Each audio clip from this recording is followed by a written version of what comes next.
Daily Bible reading, Luke chapter 4, verses 16 through 44. Now when he went to Nazareth, where he had been brought up, on Shabbat he went to the synagogue as usual. He stood up to read, and he was given the scroll of the prophet Yeshayahu. Unrolling the scroll, he found the place where it was written, "The Spirit of Adonai is upon me.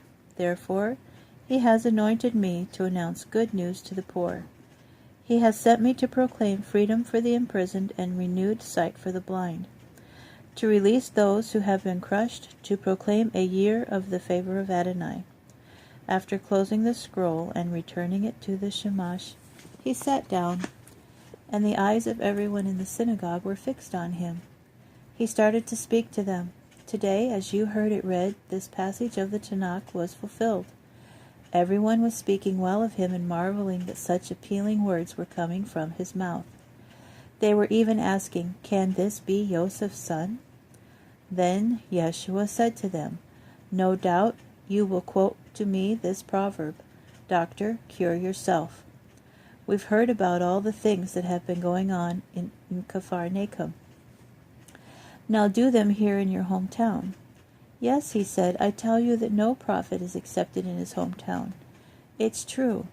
I'm telling you, when Eliyahu was in Israel, and the sky was sealed off for 3.5 years, so that all the land suffered a severe famine, there were many widows, but Eliyahu was sent to none of them, only to a widow in Saphat, in the land of Zidon.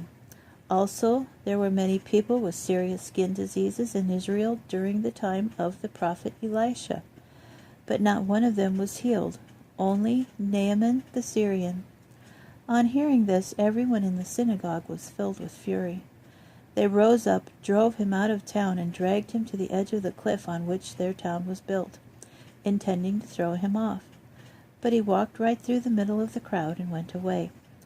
He went down to Capharnaum, a town in the Galilee, and made a practice of teaching them on Shabbat. They were amazed at the way he taught, because his word carried the ring of authority. In the synagogue there was a man who had an unclean demonic spirit, who shouted in a loud voice, "Yah! What do you want with us, Yeshua from Nazareth? Have you come to destroy us? I know who you are, the Holy One of God." But Yeshua rebuked it. "Be quiet and come out of him." The demonic spirit threw the man down in the middle of the crowd and came out of him, having done him no harm. They were all astounded and said to one another, "What kind of a teaching is this? Why, he gives orders with power and authority to the unclean spirits, and they come out." And reports about him went out through the whole surrounding district.